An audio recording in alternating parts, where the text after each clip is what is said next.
Good morning. You're listening to Caregiver Crossing, a podcast brought to you by Joy's House. We're so happy that you're here. This is a podcast created just for you, the caregiver. I'm Tina McIntosh, and I am flying solo today. My co-host, Terry Stacy, may be able to jump in and join us, but if not, she'll be back next week. Caregiver Crossing, just so you know, we're here weekly. We have experts from across the country who are providing comfort, resources, and joy to our caregivers. And we are here to serve, to embrace you, the family caregiver, those of us who are caregiving today and tomorrow. So we're going to jump right in. We have a friend of the show with us. We're talking with Matt Mills with Mills Catering. It's a catering company that started here in Indianapolis almost 2 decades ago with a simple mission that I absolutely love, and that's to make good food for good people. And if you've ever had the privilege of working with Matt and his team, you know they are wonderful people taking care of the rest of us. So Matt, we wanted to jump in and talk about, first of all, good morning to you. Hello. Good morning to you. We want to talk about foods because there's so much that people can be doing to prepare for food for either that evening or coming days. And some of it's just really simple. Can you just talk to me like I'm a kindergartner and help me understand the importance of preparing food in advance when you're caregiving especially? Well, I think it's good to have a plan. And I know life doesn't always afford you a plan, but things tend to go a little smoother when at least you have an idea what you're going to do. So I'll use my home, for instance. If I'm going to make something, I try to think, what's the way I could get the most out of this effort? And we do a lot, especially with it getting cooler, we'll do a lot of crockpot or Instapot. There's a lot of nice things out there where you can kind of assemble the items, turn it on, and you'll get 3 or 4 meals out of it. And you really have some flexibility. I mean, it's not going to be the same as garden fresh, but if it's, you can put heart into it. You can definitely get the flavor, especially over a slow cooking process. Things tend to meld better. But I mean, you can get the vegetables in there. You can do legumes, you can cabbage, any kind of vegetable you want to put in there. There's tons of recipes. Good Lord, between books and the internet and everything else, we eat that way at home quite a bit.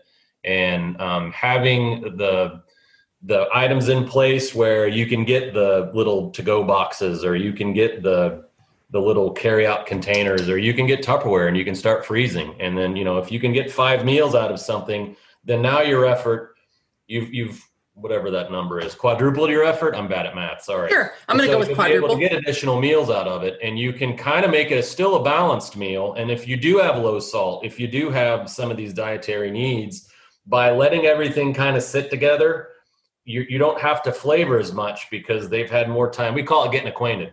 They have more time to get acquainted. Oh, that's adorable. Yeah.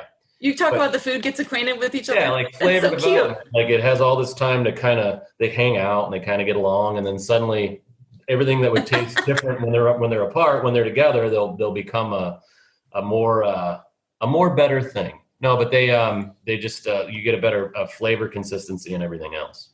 So you said in the very beginning of that answer, and I tried to write it down, you said you think to yourself, what's the best way to get the most out of the process? And it's all about it's such a simple, it is, and it's such a simple thing, but like you said it, and I was like, I have to write that down because it's so true with a lot of things in life, but we're focusing on food. And so if I'm making a recipe that calls for zucchinis, on my mind right now, I don't know why, plus you're making me like literally start to like drool over here because I'm so hungry and you're talking about foods getting acquainted. But if I have zucchini, or I'm shredding carrots or something like that, is it okay if I put that in a freezer bag and freeze that too to use later for a recipe? It depends on what you're going to use and what it is and what your end goal is. Not everything freezes as well as others. Carrots freeze pretty well. Zucchini, you're going to lose a lot of moisture when you thaw it, but if you're throwing it in a soup or if you're going to bake it, you're probably fine. It's obviously not. And does it keep its nutritional value typically, Matt? Like, do those things keep a value? I think that freezing it raw, it'd have more nutritional value than if you cook it. And just remember, when you cook something, let's say we steam vegetables. A lot of the nutrition a lot of the vitamins and stuff as you cook can be in the water. So that's why soups, and if we were to put them in a crock pot or we were to put them in in one of these other means we talked about, you kind of have everything together still. You haven't really lost anything.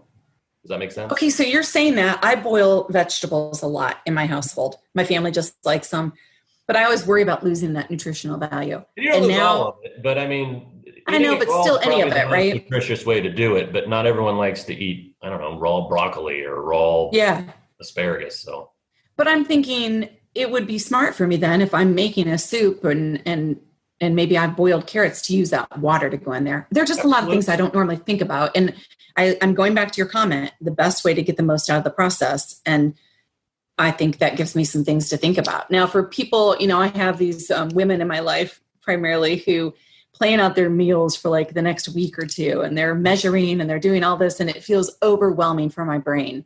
But we can do that too without having to be so strict about things, right? I mean, preparing meals for the week. You can use and recipes are more of suggestions a lot of the time. I find that baking is more of an exact science, or where you have to have specific measurements, but it's more a process, and ingredients is what a recipe is. I mean, if you're we keep going back to stews and soups and whatnot. As long as you have heat and you have moisture, I mean, you have a medium in which you're going to cook everything and you don't burn it, it's probably going to be okay. And it's okay to fail. Yeah. I mean, we have a rule here, especially at the house. We have to eat whatever I make. So if it's bad, we all learn together. So it's just it's par for the course. It's just the way things work. And that's how you learn. I learn more by failing than I ever do succeeding. And especially if you're doing it out of love, you're willing to do it again and see if you can do it better next time. So, and you could also